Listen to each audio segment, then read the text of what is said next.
tonight. We would hope that the upgrades will last for a long time. The city's raw water supply will be shut down next month for electrical upgrades, forcing residents to limit their water usage. And multicultural mosaic. Vermilion joins a Canada 150 project to celebrate our country's communities. This is Newcap News with Nicole Stilger. Good evening and thanks for joining us. Residents in the border city will have to restrict their water usage in June due to limited reserves while the water system undergoes upgrades. The restrictions will be in effect from June 3rd until June 7th while the raw water supply is shut down for electrical upgrades. Industrial and commercial operators with a high water usage will also have to abide by the restriction and will have their usage monitored. We do these capital upgrades and extend the life of a facility, upgrade the facility so it functions better. We would hope that the upgrades will last for a long time. People are asked not to water lawns, wash homes, fill pools, or any other activity that would consume large amounts of water. Normal water usage is fine as the reserves have enough for the community to carry on normal activities like drinking and bathing. The city says there's no need to stock up on bottled water. We believe that with the right amount of communication and the right amount of cooperation from all of us within the city, including the city, that we have significantly enough water to get through this process. The city has 8 days of water on reserve in case the upgrades take longer than the 5 days expected. And City Council met for the first time this month. On the agenda, an increase to property taxes in Lloydminster. Our City Council reporter Bryan Lentz has more. Well, this was a relatively short council meeting compared to others that we've seen here at City Hall. And the big item on the agenda is that people in Lloydminster will see a 4% increase in the dollar value of their property taxes. Now, this is despite many people throughout the city receiving lower property assessments that were sent out earlier this year. If you compare your tax notice from last year to this year, you will see an increase in the mill rate. And at the end of the day, you should see a 4% increase on your city property tax.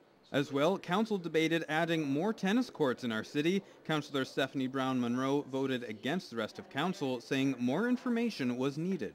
Without having those numbers and the exact amount of people that will be using the facility, unless it's going to benefit our entire community as a whole, and we're going to have a lot of people with traffic coming through there, I personally couldn't vote in favor of it. Despite Councillor Brown-Munro's opposition, Council did pass the funding of $270,000 to build 2 additional tennis courts at Bud Miller Park. Now we'll have more on this story and others from the agenda later on this week on Newcap News. The Vermilion Quilters Guild celebrated 20 years this weekend. Spectator turnout was the highest in the show's history, which is continuing to evolve. Josh Ryan with the details. The 20th anniversary of the show was as special as Guild members could have hoped, with more exhibits and more tickets sold than ever before. We have had to put quilts down the hallway outside, which typically we would get them all inside here as well. It's just our comfort quilts are always out there. We feel that it's the best year we've ever had. The quilts on display showcase variety in style and technique, highlighting the changes the Quilters Guild has experienced over 2 decades. Started with the minimal tools, and now there's tools of many sorts for them to work with and to create with, so it's come a long way. A lot of with embellishments, a lot of use of different fabrics, and people have just blossomed. Ours is one of the nicer shows of showing how people have grown. That growth is particularly shown in this year's challenge, Capturing Canada to commemorate 150 years.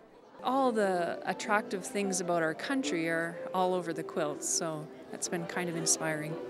And what's even more inspiring is an increase in younger quilters joining the Guild. Which is really nice because there are quite a few of us that, when we started 20 years ago, are getting to be in our more mature years.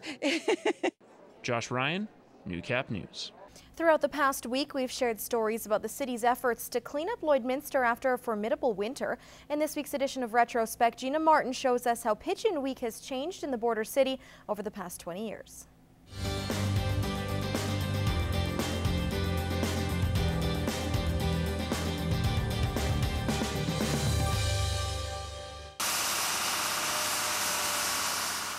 Spring cleanup has begun in the border city. The 10th annual Pitch-In Week officially kicked off today with the help of some grade 2 students from the Bar Colony School.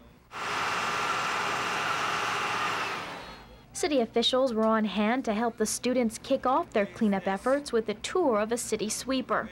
The primary activity is to actually just pick up the garbage on the school grounds and the surrounding areas. We send the younger kids out to look after the school grounds, and the older students go out into the bike paths and the surrounding areas to try to get spring started off with no garbage so that we can try to maintain that. It teaches the kids that we need to preserve our environment by keeping it clean.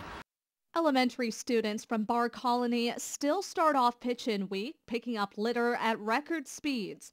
And while that has stayed the same, there has been some improvements made to the annual event, now in its 30th year. We now have more volunteers, so for this year we have 5 volunteer groups who are helping clean out the city, and also the hazardous waste roundup has also become part of Pitch-In Week, so that just gives people more opportunities to responsibly dispose of their waste. And Lloydminster's mayor certainly sees the value in the initiative. We certainly encourage people to continue to do what they've done, and a lot of people have done it for a long time, and different organizations have been involved, and we're glad they are.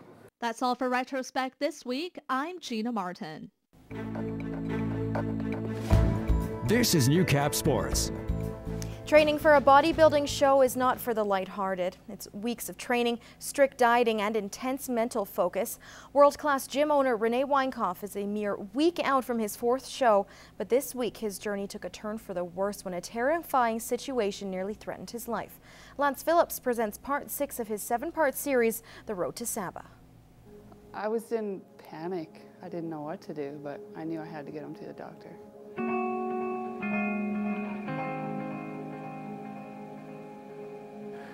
Pretty much business as usual, relaxed, you know, had some fun, laughs, watched a little TV, and then I fell asleep.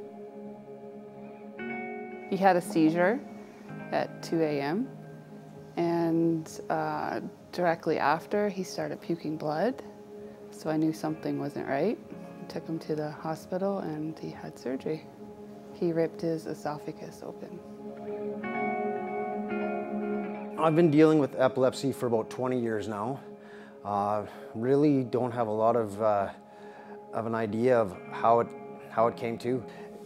Everything about me right now is the best I've ever been, and the best that this guy can be. There ain't no healthier me. So for things to still trigger me, it's crazy. I didn't know what was going on. There was no answers. They didn't know what was going on, so they had to give him the scope to figure it out, and took him right in for surgery and fixed him up.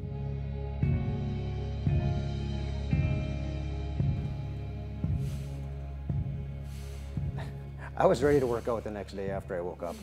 Like I said, I'm kind of a weirdo. If it doesn't knock me down hard enough, I'm going to get back up fighting. He's doing amazing, especially what happened this weekend. Nothing slowed him down. There's no stopping him. I was told by the doctors, no heavy lifting. You don't want to have the pressure on my esophagus to burst that back open.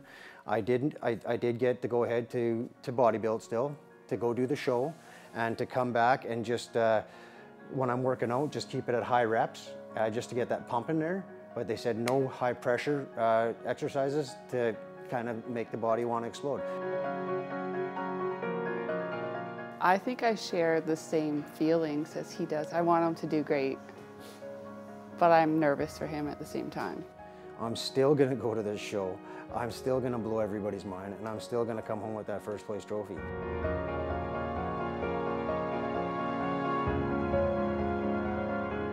For everybody that's kind of paying attention and watching my journey, just know that I stumbled, I got back up, and I'm fighting.